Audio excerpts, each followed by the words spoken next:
L'Algérie et le Maroc, deux pays frères, partagent tant de choses.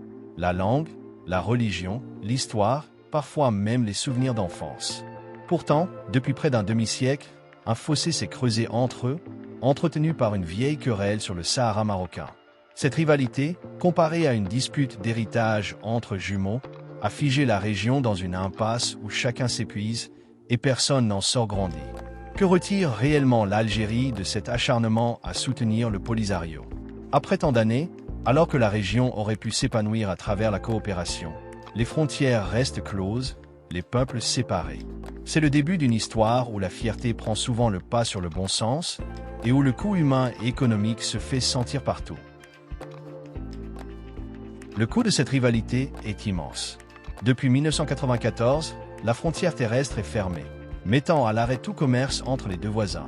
Les échanges économiques sont dérisoires.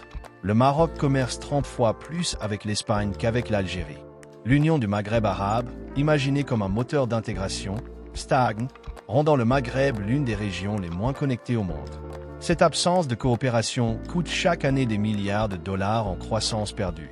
C'est tout un potentiel gâché, alors même que les économies des deux pays ont tant à offrir l'une à l'autre. Plutôt que de construire l'avenir, chaque pays consacre des sommes colossales à s'armer face à son voisin. L'Algérie et le Maroc figurent parmi les plus gros acheteurs d'armes d'Afrique du Nord, sacrifiant des ressources précieuses. Pendant que des milliards partent dans les chars et les avions, nombre de jeunes restent sans emploi ni perspective. La rivalité se répercute aussi dans la diplomatie. Fermeture du gazoduc Maghreb-Europe, tensions inutiles, intérêts sacrifiés de part et d'autre. Tout cela au prix d'un espoir commun, celui d'un Maghreb uni et prospère. L'immobilisme autour du Sahara contraste avec l'évolution du monde.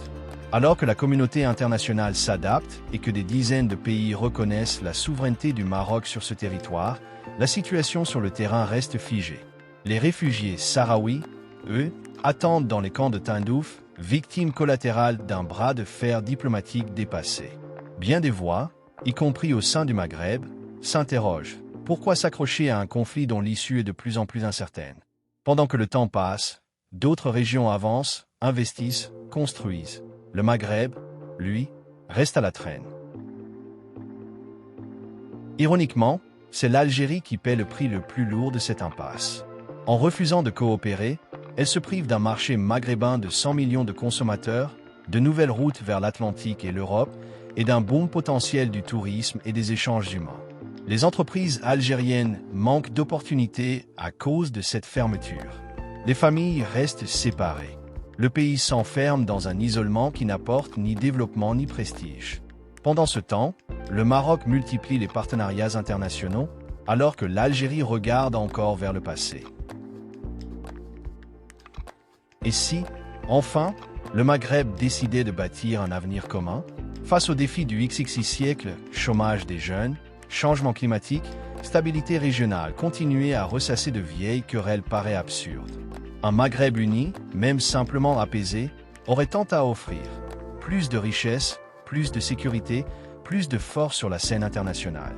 Il ne s'agit pas de choisir entre Rabat et Alger, mais de préférer l'avenir à l'immobilisme, la coopération à la défiance.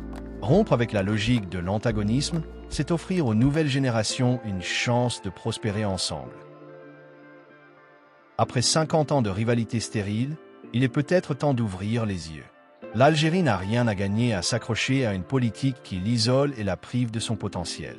Le peuple algérien mérite plus qu'une querelle d'un autre temps, il mérite un avenir fait de coopération, d'ouverture et de prospérité partagée. C'est au courage politique de guider la région vers la réconciliation. L'histoire ne demande qu'à être écrite, ensemble, pour que le Maghreb devienne enfin le foyer de progrès et de fraternité dont ces peuples rêvent depuis si longtemps.